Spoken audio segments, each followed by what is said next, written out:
So hello guys, here we have question number 22 from Build Up Your Understanding exercise of the chapter Rotation. So let's begin. A thin uniform rod of mass m stays in equilibrium on the top of a fixed horizontal cylinder perpendicular to the axis of the cylinder. Length of the rod is equal to the circumference of the cylinder. A beetle of mass 0.2 m starts crawling slowly from the center of the rod and reaches an end of the rod. As the beetle crawls on the rod rotates slowly without slipping on the cylinder. We have to find the coefficient of friction between the cylinder and the rod for which the above movement is possible. So if you want to try it yourself, you can do it now. There is no hint for this problem as it's pretty trivial. So hope you all tried it. So now let's look at the solution. So first of all, it's clear that the friction keeps the rod from slipping, and from the diagram it's clear that the beetle moves as the beetle moves far away from the rod. The tilt angle increases and the required friction increases. So the coefficient of friction must be such that it keeps the rod stable even when the beetle is at the end of the rod. Let's say he's at the end, and the friction should stop the motion at even this point, because the friction required will be the highest at this point. So let's consider this diagram now. I have considered the rod to be rotated through an angle of theta. So the force, and I have assumed the normal reaction at the point of contact to be n, and the friction will be mu times n in the along the tangent in the perpendicular direction. And the beetle is at the end of the rod, exerting a force on the rod of magnitude 0.2 mg downwards.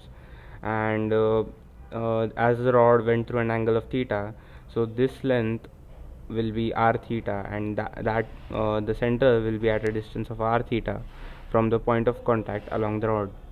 And as we know, they have given the length of the rod equals to the circumference of the cylinder, so the length of the rod must be 2 pi r. So from here this length will be pi r times pi r minus r theta. So now this is all the variables, and so the equations we can set up here are: first of all, by the force balance in y direction, the total force on the rod in downward direction is 1.2 mg. The normal force in the vertical direction will be n cos theta, because this angle will be theta, and the vertical force of the friction will be mu n sine theta. So that's the first equation. The second equation will be the horizontal force on the rod, so that will be mu n cos theta equals to n sine theta. It's also very clear. And similarly, a third equation we get from torque balance about this point, which is the point of contact.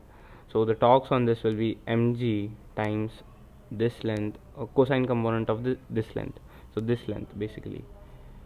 So the torque due to and the other torque will be due to the mg, which acts at the center of mass of the rod and which is at a distance of r theta. So mg times r theta times cos theta is equals to 0.2 mg times pi r minus r theta times cos theta. So now solving these equations is very trivial, and from the third equation what we get is theta equals to pi by 6. You can see this clearly as mg cancels out, cos theta cancels out, and in the end we get theta equals to pi by 6. And from the second equation, from this equation we get the value of mu to be tan theta. So and the tan pi by 6 will be 1 by root 3, so mu should be equals to 1 by root 3 in the critical case.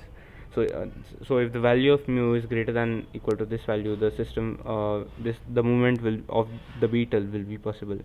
So this was the final answer for this question. Hope you all liked the video. Please do join the Discord server, like, share and subscribe. So thank you.